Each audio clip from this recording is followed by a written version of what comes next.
Hello, how are you? So great to be with you this morning. My name is Ursula Payne, and I'm a professor in the Department of Dance.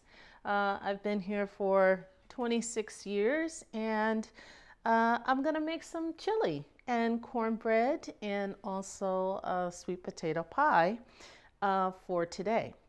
And one of the things I really like about chili is that chili is a fall dish. Like I really think of it, when football season starts and it starts getting really cold and the time changes, then I usually like to break out my chili recipes. And so that's one of the things that we're going to do today. So just am getting my my pot prepped. I put a little bit of olive oil in at the bottom because one of the things that I'm going to be using is bison, and I love bison meat. And I grew up in Newcastle, Pennsylvania, and in Newcastle they have bison farms there.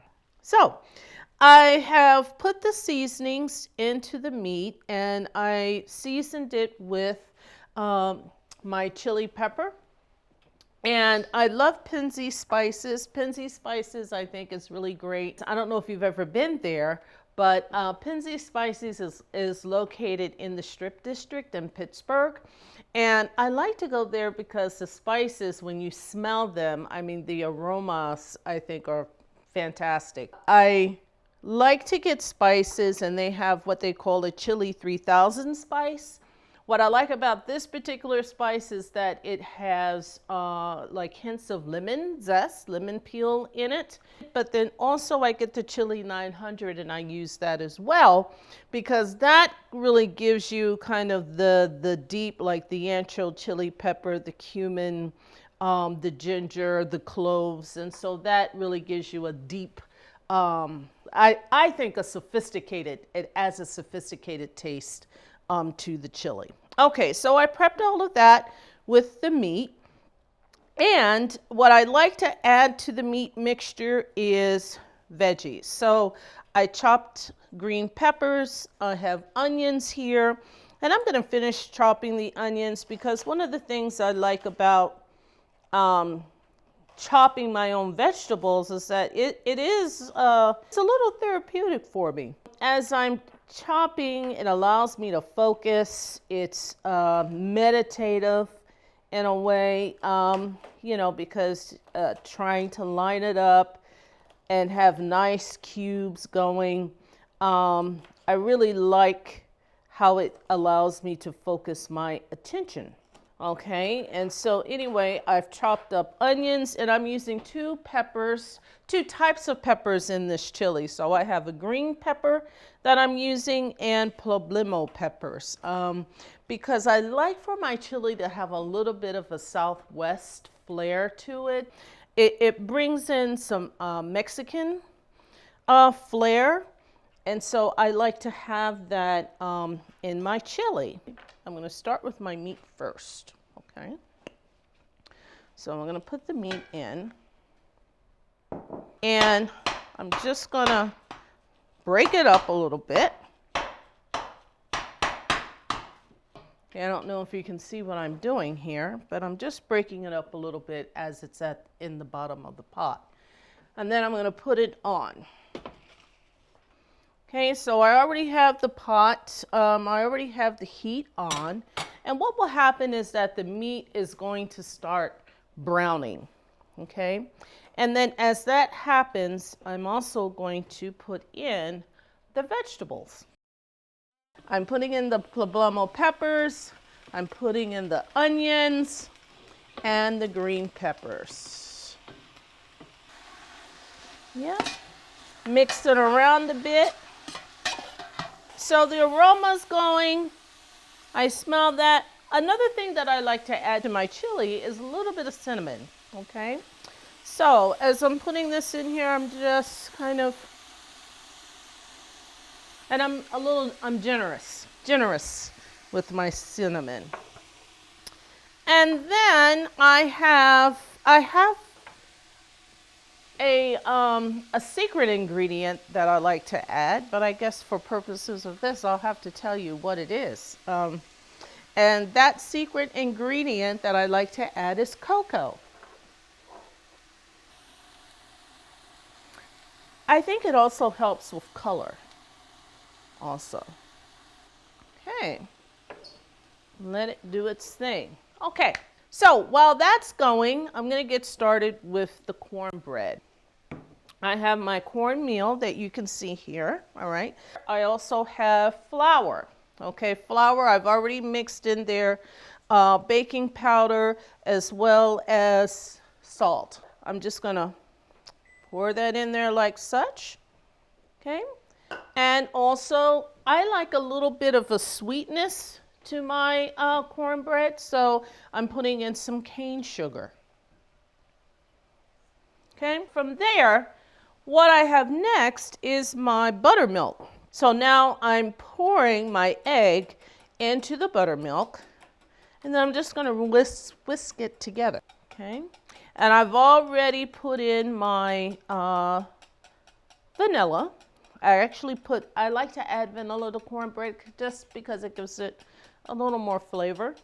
All right, so now I'm going to pour this into butter. So what I have here is butter because everything tastes better with butter. I'm going to mix this together, and then I'm going to pour right there.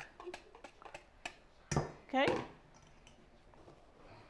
Okay, good. So I'm going to let that set there for a second. And I'm going to come over here and I'm going to add in my tomatoes. So what I'm doing is I'm going to add in diced tomatoes.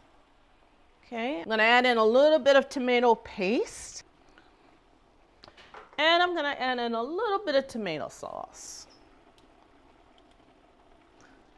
Okay. Now, I'm going to add in some beans. So, what's chili without beans, right? So, all right, I'm just going to bring this here just so you can see kind of a little bit of what's happening there. So you see how that's starting to come together? Yeah, so okay, so then I'm going to add into that some bay leaves.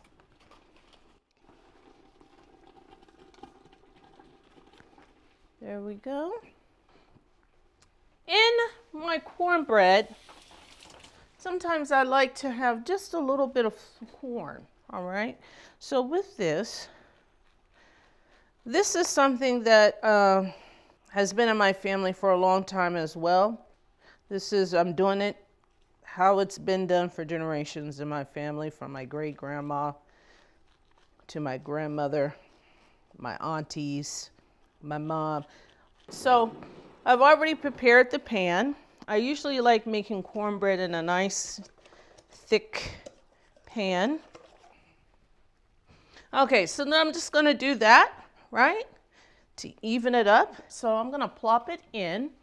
Now I already have the oven up to 400. Okay. Let's put the timer on. I'll put that in there for 15 minutes. All right, so now I have this going. Now, one of the things I like to put in chili too is garlic. All right, I like to have a little bit of garlic going. And then I do ginger, okay, because I like ginger. Now to this, I'm going to do the same thing. I'm going to add a little bit of corn to my chili because I do like that taste, okay? So I can't cook without thinking about my family, you know, without thinking about those that have passed on and how many memories that I have of them that revolve around the kitchen. So that's one of the reasons why I make a point to try to make food from scratch, you know, as much as I can. Keeps you connected, I think, in that way. Okay, so I have some fresh ginger here, And I already peeled it, so I'm just going to take it and just here with my knife. I'm like doing a little bit of grating here. All right, so I'm going to use a little bit of this Better Than Bouillon. It's a seasoning base. I really like it. It's very flavorful. And I started using this when I was, every now and again I'll have a period where I, will like to just do vegetarian. And so I felt like this gives the food a nice seasoning or just a nice flavor. And I'm also putting in chicken base. I generally like my food flavorful. Simmering. And so these are a crystallized ginger. And this is also something that I like to get at Penzeys.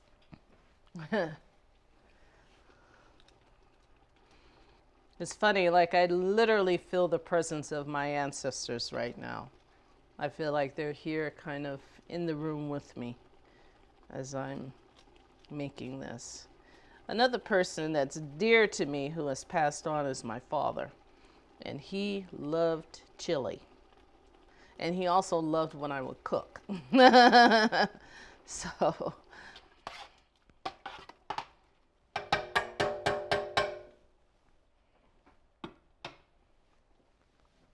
Okay.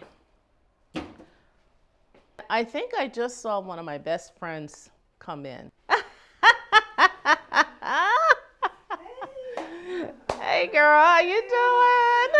Great. How you doing? Okay, so just so you know, where you're looking at is Slippery Rock royalty right here, okay? Robin is an alumni of Slippery Rock.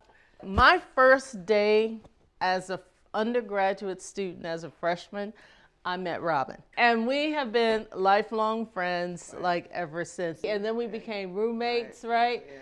And so I remember this time. Now you have to tell me if you remember this, right? So Robin was studying, diligently studying. I was probably coming back from a rehearsal or something like that, and I said, you know what, let me make the steaks, okay? And then when Robin gets back, she'll see, like we'll have steak for dinner. I had never done this before, okay? So I took the steak, so then I put it in the oven to cook, and then I fell asleep.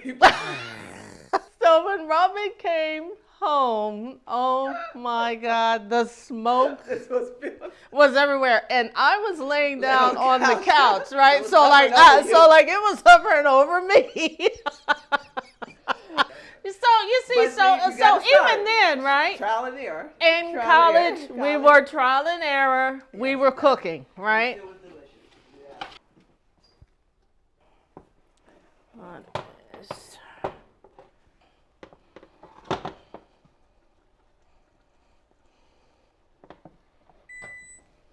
Okay. Okay.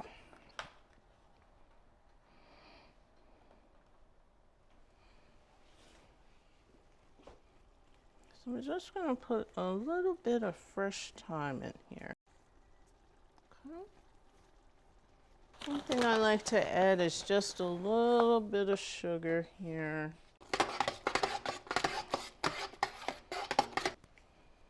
I'll put that right there. Ursula, would you like me to help you? Bring this, yeah. Awesome. Okay. Do that. Okay, now take a spoon and do a little taste test. Tell me if you feel like it's there.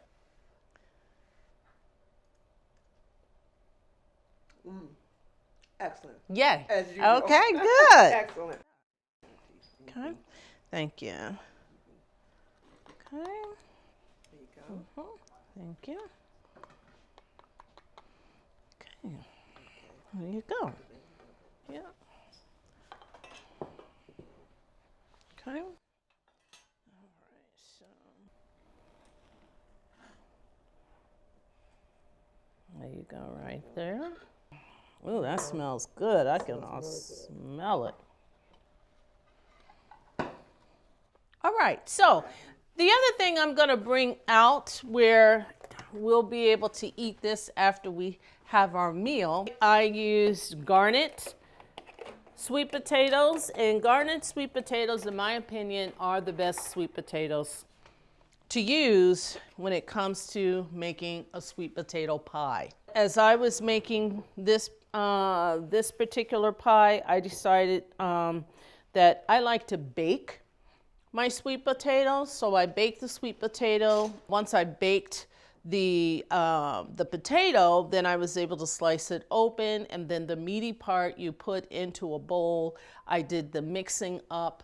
The garnet potato is so rich with flavor, and also it's smooth in terms of its texture that it doesn't need a lot of seasonings, I find. And so you don't need a lot of ingredients in order to make it. And I think it really comes out beautifully, and as you can see, the color, right? The color is really rich. All right, so please eat up. And thank you so much for being a part of this episode of the Soul Food Initiative. And again, I just thank you so much for being here with us. The dishes I prepared today, again, is the chili, cornbread, and also sweet potato pie. And thanks for watching. And please make sure to subscribe.